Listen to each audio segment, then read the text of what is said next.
Blue skies. Here we go. 1, 2, 1, 2, 3, 4.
Cirrus Design's Vision SJ50 single-engine personal jet offers exceptional fuel efficiency, flexible seating for up to 7, advanced avionics, and all the Cirrus safety features you expect, including the Cirrus airframe parachute system.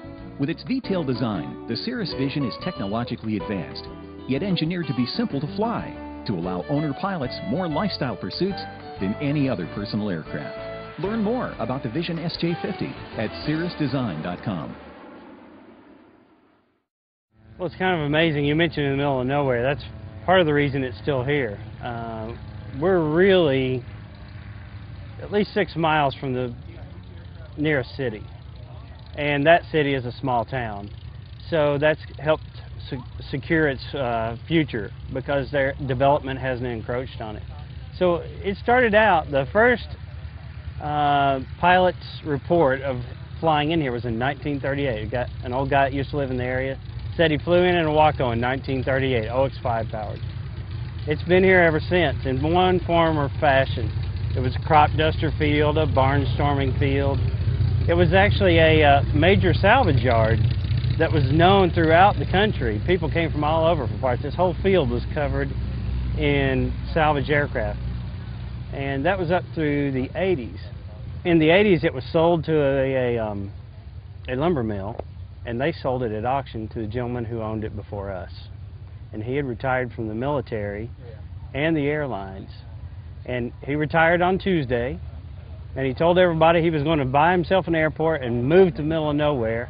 And one of the guys sitting at the bar with him said, "I know just the place." And on Thursday, he bought the airport. His name was Fritz Hageman. Anybody who ever met Fritz, no matter how long ago, to this day, they remember him. He was an amazing man. He was funny. He was outgoing. Ginger has not been here that long, but she'll run into town and somebody else, she'll mention the airport and they'll say, "Oh, did you know?" I mean, Fritz was an amazing guy. And he's a person that I never met, but yet I feel like I know, and everything we do at the airport, we'll say, "What do you think Fritz would think about that?" You know, Yeah. We'll do something and we'll think about him as we're doing it, or somebody will come up and say, "Fritz would have really liked that." Yeah, so it's great. He had it for many years. He expanded the field. When he bought it, it was 1,800 feet long, 26, 28 feet wide. And he expanded it to 3,000 feet, 100 feet wide. I started coming here in the mid-90s to help him. And I would mow the grass And then it got to where I was taking him to the doctor, I was taking him to the store, running errands for him.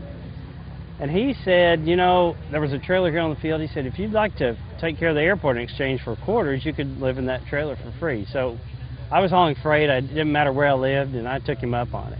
And very soon, he was a member of my family. He was like my adopted grandfather. And even my family thought of him as family. So it was kind of nice, especially because he had no living relatives other than a brother. The brother was ill. The brother didn't want the place, and so I guess he kind of adopted me in a way too. So we'd sit here till 4 in the morning and tell stories. And about a year before he passed away, I made him an offer on the airport because I wanted to save it. I was afraid what would happen if something happened to him, and so we came to an agreement on it. And I agreed to buy the place for $100,000. That's what I knew. The day we went for him to finalize his will, he read it, and then the lawyer read it, and they said we need a third person to read it. So they handed it to me, and I'm going through the will, and it says all payments by Rich Davidson is to go to Rich Davidson. And I said, there's a mistake here. You've worded this wrong, because my knowledge was that the payments would go to his brother. And they said, I don't think so. Read it again, and I read it, and without telling me, he had changed it, and he gave me the place.